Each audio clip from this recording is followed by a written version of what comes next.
கணேசாய நமக. ஓம் சிவமகா வாழைச்சித்தனுடைய போற்றி. மாரி அம்மனாய் குடியிருப்போம் என்று நல் வரம் வழங்கி வளம் வழங்கி வளமையோடு செழித்து வழங்கி உயர்ந்து கொண்டிருக்கும் உயர்தலமாய் இருக்கின்ற உன்னத உத்தம தலமாய் இருக்கின்ற இருக்கன்குடி என்ற தலத்தில் அமர்ந்திருக்கின்ற மாரி அம்மனாய் சிவமகா வாழை சித்தனின் நூலின் அருள் ஒளி கண்டு அவ்வொளிக்குள் யாம் ஒளியாய் அமர்ந்து ஒளியாய் உரைக்க ஆனந்த நிலைதனில் வந்து அமர்ந்திருக்கின்றோம். அற்புத ரூபியாய் சிவமகா வாழை சித்தனாய் களி என்ற மாறா நிலை கொண்ட இம்மண்ணுலகுதனை நல் பொன்னிய யுகமாய் மாற்றி வைக்க நல் மகோன்னத ஆற்றல்களை எல்லாம் உள்ளுக்குள் வைத்திருக்கின்ற சித்தனே, அகமாற உம்மை வாழ்த்துகின்றோம். அந்நிலை சிறந்தோங்கி நிகழ்ந்து உயர்நிலையாய் உத்தம பெருநிலையாய் உம்மை நாடி இருக்கின்றோர் யாவரும் நன்னாடி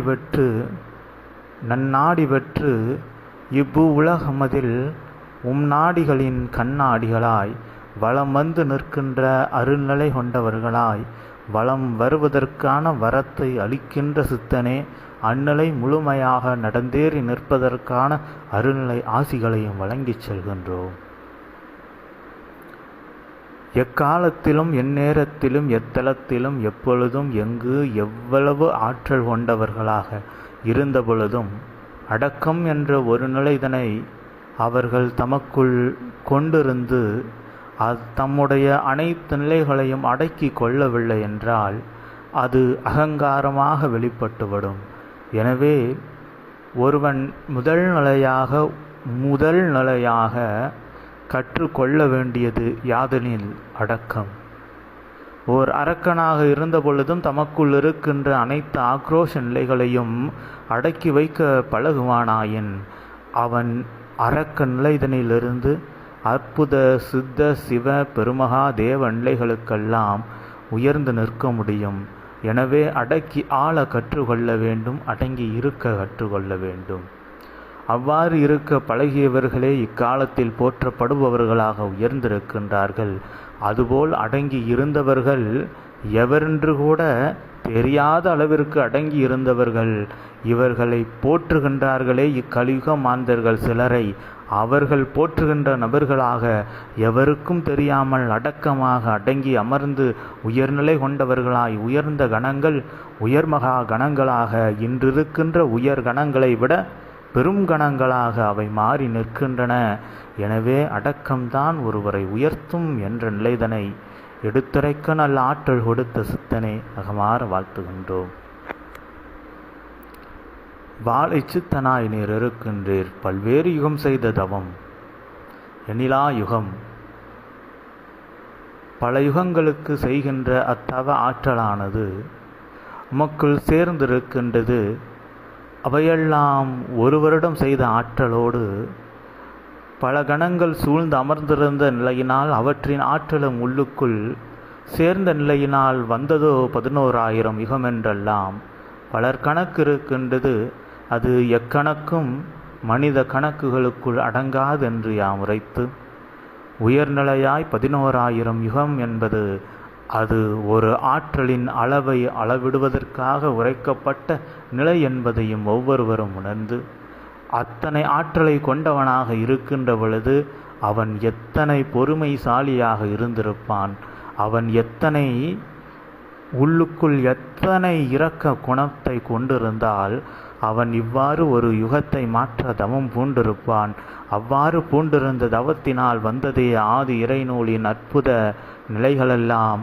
அந்நிலைகளுக்குள் நிலை கொண்டிருக்கும் ஒவ்வொரு தெய்வமும் அழைத்தால் அக்கணம் அவர்கள் வந்து அமர்ந்து உயர்நிலை ஆசிகளை உரைத்து செல்வார்கள். உள்ளூர் அதனை கேட்போர் யாவரும் தமக்குள் இருக்கின்ற அகங்காரத்தை அகற்றி உள்ளுக்குள் இறைக்கு உறைவிடம் கொடுத்து பின் அவரே இறையாய் மாறி நிற்கின்ற உயர்நிலைகளை நிகழ்த்தி கொண்டிருக்கின்ற அற்புத சபைதனை கொண்ட சித்தனை அகமாற வாழ்த்துகின்றோம்.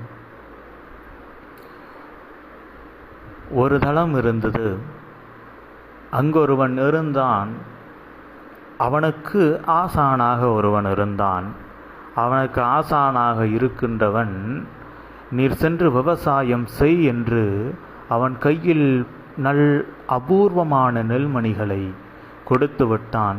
கொடுத்த நெல்மணிகளை நீ விதைத்து மட்டும் பார், மண்ணில் அவை அனைத்தும் வளர்ந்திருக்கும் என்றான். இவன் ஒரு நெல்மணியை விதைத்து சோதனை செய்தான். வளர்வதற்கு 5 மாதம் ஆனது. மற்ற மணிகளை மீண்டும் 2-3 மணிகளை விதைத்து பார்த்தான். வளர்வதற்கு 1 வருடம் ஆனது. பின்பு ஒரு மனிதனை விதைத்து பார்த்தான். அது வளர்கின்றது, ஆனால் பலன் தருவதாக தெரியவில்லை.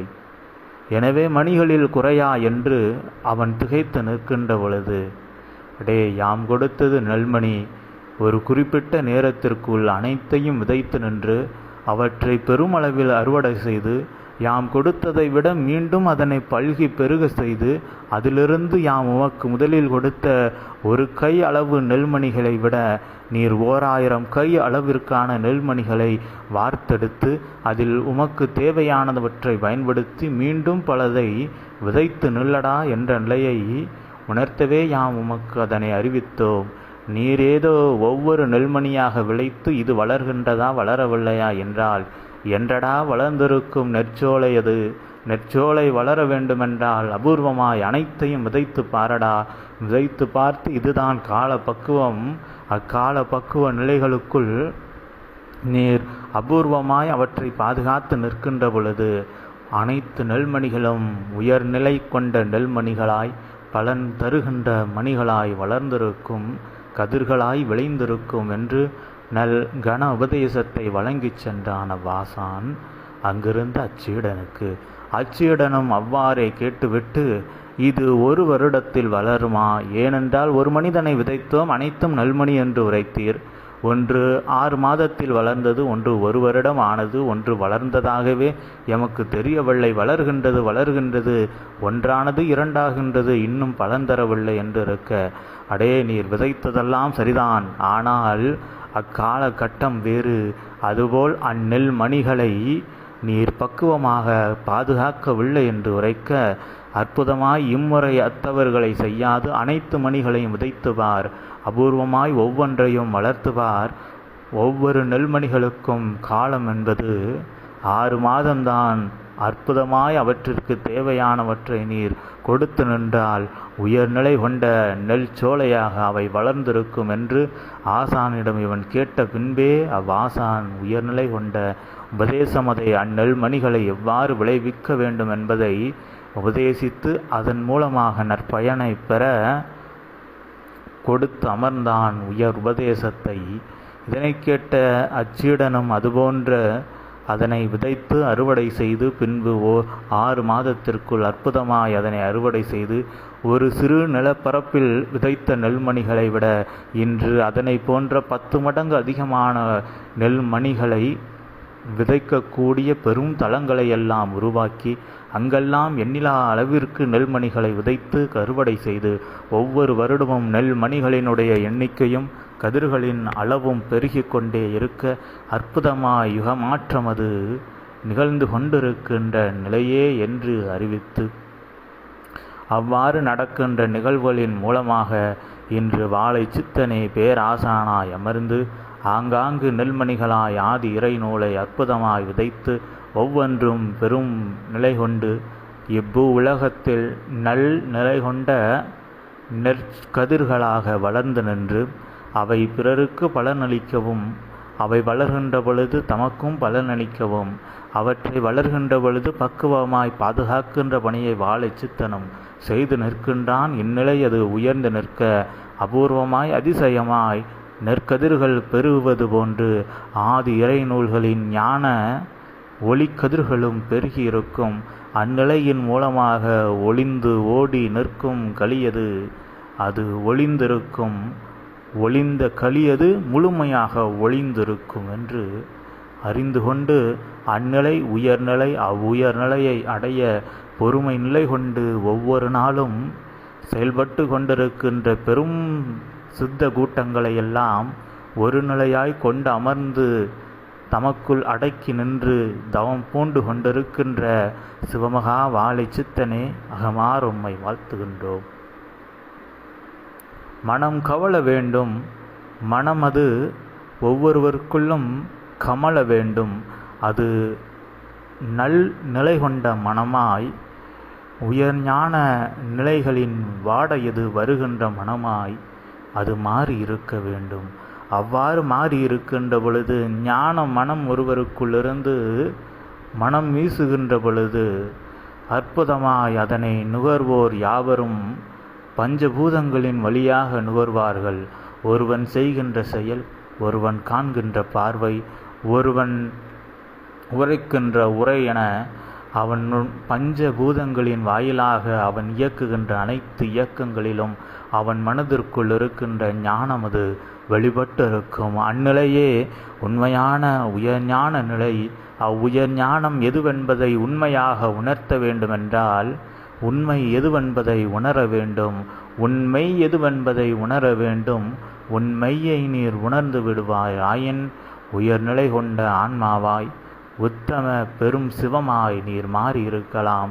அதனை கற்றுக் கொடுக்க இன்று சிவமே ஆசான் வேடம் பூண்டு வந்து அமர்ந்திருக்கின்ற மாய கூத்தை கண்டு யாம் மனமிறங்கி வாழ்த்துகின்றோம். ஒவ்வொரு முறையும் வரமது வழங்கப்படும். வரம் கொடுத்த பின்பு ஒவ்வொருவரும் வரம் கொடுத்தவன் தலையில் கை வைத்து அவனை அழிக்க செல்கின்ற நிலையதுபோல் ஒவ்வொரு முறையும் ஈசன் அரக்கனுக்கு வரம் கொடுப்பான். ஏன், ஈசனுக்கு அரக்கனுக்கு மட்டுமாடா வரம் கொடுக்க தெரிந்தது? நல்மாந்தர்களுக்கும் வரம் கொடுக்க தெரிந்தது. அவர்களெல்லாம் வரத்தை பெற்றுவிட்டு ஈசனை சோதனை செய்யாது அவர்கள் சாதகமாக அமர்ந்து மீண்டும் தவம் போன சென்று விட்டார்கள். அதனால் அவர்களால் பெருநிலை கொண்ட எந்நிலைகளும் நிகழவில்லை. ஆனால் அரக்கர்கள் மட்டும் வரத்தை பெற்ற பின்பு ஈசனையே அழிப்பதற்கு சென்றதினால் அவ்வரக்கர்களின் நாமமே இன்று உயர்ந்து நிற்கின்றது. ஆனால் ஈசனிடம் பல தேவ சித்தமார்கள் எல்லாம் உண்மையாக வரம் பெற்று இருக்கின்றார்கள். ஆனால் பெற்ற வரத்தோடு அடக்கமாக அமர்ந்து விட்டார்கள். எனவே இவ்வு உலகம் அவர்களை அறியவில்லை என்று அறிவித்து அவ்வாறு இருக்கின்ற நிலையதுபோல் ஆதி இறைநூலை சித்தனிடமிருந்து பெறுவார்கள் சீடர்கள். பெற்ற நிலைதனில் யாவரும் எவரெல்லாம் அடக்கமாக அமர்ந்திருக்கின்றார்களோ அவர்களெல்லாம் வருங்காலத்தில் இவ்வு உலகுதனில் நூல்களை சுமந்தார்கள். இவர்கள் என்ற நிலை கூட அறியாத அளவிற்கு உயர்நிலை கொண்ட ஆன்மாக்களாய் ஒரு அலை அது செல்கின்ற பொழுது நீரோட்டத்தில் உயர்நிலையாக கரைக்கப்படுகின்ற மணல் மேடது போன்றும் கடல் அலைகளில் இருக்கின்ற உப்பது போன்றும் யுகமது மாறியிருந்தால் அது ஆதி இறைநூல் தாங்கிய சீடர்களால் என்ற நிலை மட்டுமே இருக்குமே தவிர இச்சீடன் அச்சீடன் என்ற வேறுபாடு தெரியாது. எச்சீடனுடைய உயர்நிலை கொண்ட ஆன்மாவுடைய ஆற்றல் மட்டுமே தெரியும். ஆனால் அவ்வான்மாவை சுமந்திருக்கின்ற பொழுது அவன் இம்மண்ணுலகில் இந்நாமத்தை கொண்டிருந்தான் என்ற நிலைகூட தெரியாத அளவிற்குத்தான் நூல்களின் நிலையது உயர்ந்திருக்கும் சித்தா. எனவே வாழை சித்தன் என்ற ஓர் நாமம் இருக்கும், நூல்தாங்கிய சீடர்கள் என்ற மறுநாமம். ஆனால் சீடன் எவனென்று அவன் நாமம் இவ்வு உலகத்தில் எக்காலத்திலும் எழுதப்படாது மறைக்கப்பட்டு இருக்கும் என்ற நிலைதனை உணர்ந்து ஒவ்வொரு சீடர்களும் கொடுப்பது வரம். எவரெல்லாம் பக்குவமாக அதனை உள்ளுக்குள் அமழ்த்தி ஆழ்த்தி மறைத்து வைத்து கொண்டு இவ்வு உலகமதில் தம்மை மறந்து தன்னிலை எதுவென்பதை உணர்ந்து அந்நிலையின் உயர் பணிதனை செய்து கொண்டிருக்கின்ற பொழுது ஆதி இறைநூலை நீங்கள் சுமந்து நிற்கின்ற நிலையினால் அதனை வைத்து நாங்கள் என்ன செய்ய வேண்டுமோ அதனை சித்தன் வாயிலாக செய்து நிற்போம். அந்நிலை அது நடக்கின்ற பொழுது எவ்வாறு சிவனிடமே வரம் பெற்று இவ்வு உலகமதில் தெரியாது தவம் இருந்து கொண்டு இன்னும் தேகத்தோடும் சிவனை கண்டு சிவனை அழைத்து பேசக்கூடிய உயர்நிலை கொண்ட சித்தர்களெல்லாம் தவம் பூணுகின்றார்களோ அந்நிலை அதுபோல் உயர்நிலை கொண்டவர்களாய் அமர்ந்து தவம் பூண்டு கொண்டிருப்பீர். எக்காலத்திலும் அழியா தேகமும் அழியா ஆன்மாவும் உயர்நிலை கொண்ட சிரஞ்சீவி நிலைதனையும் பெற்று நின்று கற்று நின்று உயர்நல் சீடனாய் உயர்ந்து நின்று சீடன் பதத்தை கண்டு சித்தனின் பதம் எதுவென்பதை இனி வருகின்ற பலிகார மாந்தர்கள் உணர்ந்து சித்தனின் பாதத்தை வணங்கி நிற்பார்கள். அதற்கு சீடர்களுடைய நல் பதமே முக்கியம். அதற்கு நல் பக்குவமாய் வார்த்தெடுக்க வேண்டியது சித்தனுடைய தன்மை என்ற நிலைதனை அறிவித்து அந்நிலையின் மூலமாக நற்சீடர்களை பக்குவமாய் நல்பதத்தில் உருவாக்கி கொண்டிருக்கின்ற உயர் சித்தனே, உளமாற உம்மை அதிகாலை வேளைதனில் ஆனந்த நிலைதனில் அற்புத ரூபியாய் வாழ்த்தியதில் ஆனந்த நிலை கண்டு இருக்கன்குடியில் அமர்ந்திருக்கின்றவளாய் உம்மை வாழ்த்தியதில் பெருமகா சித்தனாய் இருக்கின்ற உம்மை வாழ்த்தியதில் ஆனந்தம் கொண்டு நிற்கின்றோம். இனி உமக்கு எவ்வரம் வேண்டுமென்றாலும் கேட்டு நிற்கலாம். அருநிலையாய் உம் சீடர்களும் எது வேண்டுமோ கேட்கலாம். காலம் வருகின்ற பொழுது அவர்களுக்கு கேட்ட வரம் கேட்டதுதான். ஆனால் பெறுகின்ற நிலை அது எப்பொழுதென்றால், முப்பொழுதும் தம் நிலையை முழு நிலையாக முதல் நிலையாக தம் ஆன்மா செல்ல வேண்டிய நிலையின் மீது வைத்து கொண்டிருக்கின்ற அந்நிலையில் அவர்களுக்கு அவ்வரம் கிட்டும். ஏதென்று புரிகின்றதா? அதாவது ஒருவன் தம் ஆன்மா எவ்வழியில் செல்ல வேண்டும், ஆன்மாவினுடைய உயர் நோக்கம் என்பது சிவநிலை. எனவே இகலோகத்தில் உழன்று கொண்டிருக்கின்ற பொழுதும் இது அதுவென்று அலையாது தமக்கு தேவையான சிவநிலையை அடைய வேண்டும் என்ற ஒரு நிலையில் பால் மனதை வைத்து கொண்டு இகலோக நிலைகளை செய்து கொண்டு இருக்கின்ற ஒரு மனதில் ஒருவன் அமர்ந்திருக்கின்ற பொழுது அவனுக்கு அவன் எம்மிடம் இப்பொழுது கேட்கின்ற வரங்களெல்லாம் அற்புதமாய் கிட்டியிருக்கும். அந்நிலை மிக எளிதுதான். யாம் இகலோக வாழ்வினை வாழ்ந்து கொண்டிருக்கின்றோம். இருந்தாலும் யாம் சிவநிலையை அடைய வேண்டும் என்று அவா கொண்டு அந்நிலைக்கு என்ன செய்ய வேண்டும்? அன்பினை உள்ளுக்குள் வளர்க்க வேண்டும். கருணை வளர்ந்து நிற்க அன்பது உயர்ந்து பெருகி உங்களிடமிருந்து பலருக்கு வழங்கப்பட்டு கொண்டிருக்கும். அன்பு என்று சிவம் செய்கின்ற தவறாயினும் மன்னிக்கின்ற பக்குவம் வருகின்றதோ அந்நிலையே சிவ அன்பு என்று உரைக்கின்றோம். சிவம் தவறு செய்வாரா என்றால் அதனை நீங்கள்தான் கேட்டு அறிந்து கொண்டு உள்ளுக்குள் உணர்ந்து கொண்டு இருக்க வேண்டும். ஏனென்றால் இப்பிரபஞ்சம் இது உண்மையில் எவரையும் தவறு செய்யக்கூடாது என்று வைக்கவில்லை. தவறென்பது இழைப்பது யாவருடைய சுபாவமே. தவறென்பது இழைக்காவிடில் இன்று இக்களி இருந்திருக்காது. தவறொன்று நடக்கவில்லை என்றால் ஆதி இறைநூல் இருந்திருக்காது. தவறொன்று நடக்கவில்லை என்றால் இன்று மண்ணுலகிதனில் உயர் மாந்தர்கள் இருந்திருக்க மாட்டீர்கள். அதுபோல் தவறென்ற ஒரு நிலை இல்லை என்றால் அரக்கனுக்கும் தேவர்களுக்கும் மனிதர்களுக்கும் வித்தியாசம் தெரியாது. அனைவரும் ஜீவ வர்க்கங்களாகவே இருந்திருப்பீர். இந்நிலையெல்லாம் உங்களுக்கு அறிவித்தது தவறுதான். எனவே அத்தவறு நிலைகள்தான் ஒவ்வொருவரையும் பிரித்து காட்டும். எனவே அந்நிலையை உணர்ந்து உயர்நிலை ஆன்மாவாய் அன்பை உள்ளுக்குள் பெருக ஒருவன் வைத்து கொள்கின்ற பொழுது அவன் ஜீவ வர்க்கமாக இருப்பினும் அவன் உயர்நிலை கொண்ட இருப்பாக இருக்கின்ற சிவநிலை கொண்ட ஜீவனாக மாறி நிற்கின்ற அருள்நிலையது நிகழ்ந்திருக்கும். அந்நிலைக்கு உயர்நிலையாய் பாடமெடுத்து கொண்டிருக்கின்ற ஞான பட்டறையின் ஆசானே, அகமாற நல் பகலவன் உதிக்கின்ற வேளைதனில் உமையின் மறுவடிவாய் மாறி நின்று வாழ்த்தியதில் மனமாற மனம் கழிந்து உம்மை வாழ்த்துகின்றோம். இனி எக்காலத்திலும் எந்நேரத்திலும் சபையது உயர்ந்திருக்கும். உண்மையாய் உயர் சீடர்களை பெற்று உயர்ந்திருக்கும் என்ற நிலைதனை உரைத்து உம்மை வாழ்த்தி அமர்கின்றோம். சித்தனே நீர் வாழி என்று. ஓம் அகதிஷாய் நமः. ஓம் சிவமகா சித்தருடைய போற்றி.